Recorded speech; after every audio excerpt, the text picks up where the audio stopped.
Bonjour, aujourd'hui je me trouve dans les Hauts-de-France, à Douai, à l'invitation de Maëlle Ancel, qui est directrice de l'association Adopta. Bonjour Maëlle.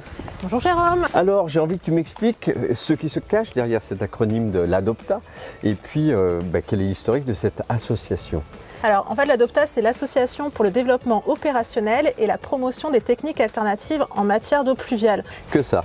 C'est une association qui a été créée en 1997 suite à un changement de politique du syndicat d'assainissement du Douaisis lié entre autres en fait à des problématiques d'inondation. Et l'objectif de l'association c'est quoi? C'est d'accompagner, de sensibiliser les acteurs de l'aménagement urbain au recours à une gestion dite durable et intégrée des eaux pluviales. Alors nous aujourd'hui on propose des solutions qui permettent d'infiltrer les eaux de pluie plutôt que de les rejeter dans les réseaux d'assainissement. Très bien, donc Adopta a des solutions, des innovations et Exactement. Je suis ici parce que tu m'as parlé de ton showroom. Exactement. Donc, je suis très impatient que tu me montres ça. Eh ben on y va. On y va? Allez c'est parti. Allez. Alors explique-moi quelles sont les différentes catégories de solutions que vous proposez. Alors en fait là sur le showroom on a 3 catégories de solutions. On a les solutions fondées sur la nature, les revêtements de sol perméables, c'est tout le cheminement piéton que tu as là, et également les techniques enterrées, techniques grises que tu as au fond à droite. Ah oui, ces boîtes là qu'on voit derrière ou ces immenses tuyaux. C'est exactement ça, c'est enterré, c'est dans le sol, ça ne se voit pas normalement. C'est pour ça qu'on ne connaît pas ce système-là.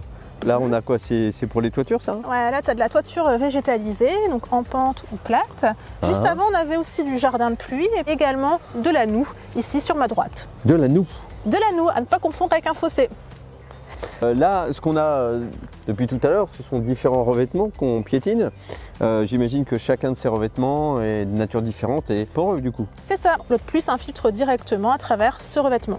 Tu as différentes catégories, tu as des revêtements coulés en place comme ici le béton drainant ou l'enrobé poreux là-bas. Tu as également des pavés qui peuvent être poreux et également des systèmes de dalles qui peuvent être remplis de gravillons mais aussi de terre et de gazon. C'est vrai qu'aujourd'hui on peut minéraliser mais on n'est pas obligé d'imperméabiliser les sols. Comme tu le vois, on a vraiment une palette de revêtements de sol perméables. Et l'idée c'est que l'eau puisse continuer son chemin du haut vers le bas. C'est ça, rester le plus proche possible du grand cycle naturel de l'eau en milieu urbanisé. En tout cas, c'est très concret. Ça donne envie presque de jeter un verre d'eau sur chacun des revêtements pour voir comment ça réagit en fait. On pourrait, mais on a mieux. On a une table de démonstration qui est juste derrière. C'est-à-dire, montre-moi ça là. Ouais, qu'on alimente avec de l'eau de pluie. Tu vois, tu as une cuve de récupération qui est juste là. Et donc, petite démonstration. Allez. Tu vas voir. Attention à pas te faire arroser.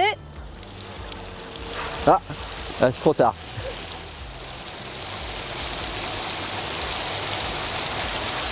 Et donc tu vois, si j'arrête, sur la majeure partie des revêtements, tu n'as plus d'eau. Par contre ici, c'est ton enrobé classique imperméable. Donc c'est le bitume des routes, on va dire. C'est ça, Okay. exactement. Et là, l'eau, elle reste. C'est très impressionnant la vitesse à laquelle l'eau pénètre. C'est très intéressant, c'est pédagogique et j'ai envie de dire que vous êtes très doué. Mais je dis pas ça parce qu'on est à Douai, mais on est même surdoué. c'est pas faux, c'est pas faux.